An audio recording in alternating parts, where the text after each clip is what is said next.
Bonjour à tous, assalamu alaikum. Ramadan est le mois où le croyant se motive davantage aux adorations comme la prière ou la lecture du Coran, mais aussi les invocations, appelées en arabe dua, qui signifie l'appel ou la demande. Le messager de Dieu sallallahu alayhi wa sallam dit en ce sens: l'invocation est la moelle de l'adoration, c'est-à-dire qu'elle manifeste ce qui doit être l'objectif interne de chaque adoration, la pureté de l'intention, c'est-à-dire la recherche du pardon, de l'acceptation et de l'agrément de Dieu. Ainsi, comme chaque adoration, il est nécessaire que l'invocation soit faite avec sincérité, avec conformité à l'enseignement du prophète, ainsi qu'avec bienséance. On comprend d'une parole prophétique qu'il y a 3 invocations qui ne sont pas repoussées, et parmi elles, celle du jeûneur. De là, il est recommandé pour le jeûneur, durant son jeûne, d'invoquer Dieu pour l'au-delà et les choses importantes de ce monde, et surtout lors de sa rupture. D'ailleurs, concernant ce moment, plusieurs invocations ont été rapportées et en voici quelques-unes.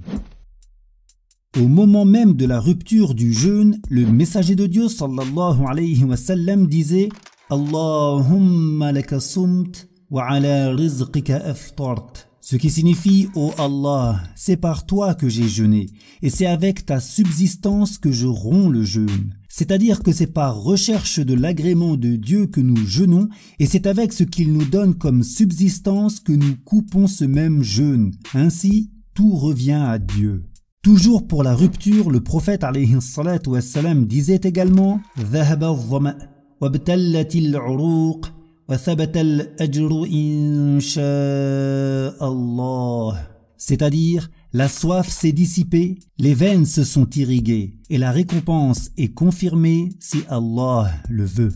Rappelons aussi ce récit où l'on apprend que le compagnon Abdullah, fils de Amr, fils de Al-As, relata: j'ai entendu le messager de Allah sallallahu alayhi wa sallam dire: l'invocation du jeûneur lorsqu'il rompt son jeûne n'est pas rejetée. Et il disait lors de sa rupture: Allahumma inni as'aluka bi rahmatika allati wasi'at kulla shay' an taghfira li dhunubi. C'est-à-dire: ô Allah, je te demande par ta grâce qui s'étend sur toute chose de me pardonner mes péchés.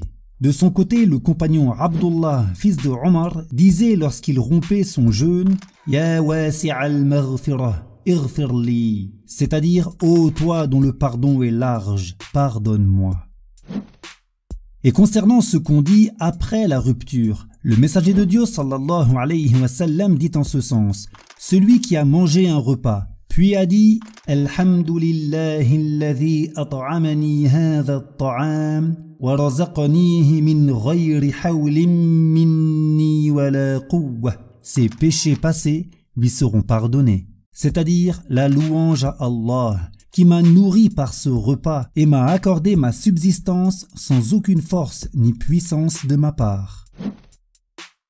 Et si nous avons mangé chez des gens, il est recommandé d'invoquer en leur faveur, à l'exemple du messager de Dieu sallallahu alayhi wa sallam, qui se rendit chez le compagnon Sa'd, fils de Ubadah, qui lui présenta du pain et de l'huile. Il en mangea et dit: Aftara indakum as-sa'imun wa akala ta'amakum al-abrar wa sallat alaykum al-malaika.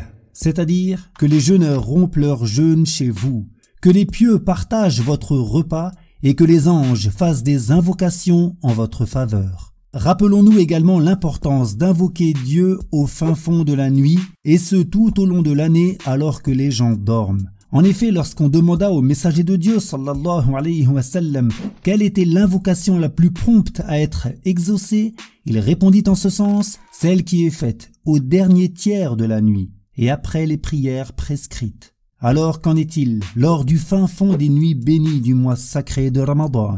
Barakallahu fikum, wallahu a'lam wa ahkam.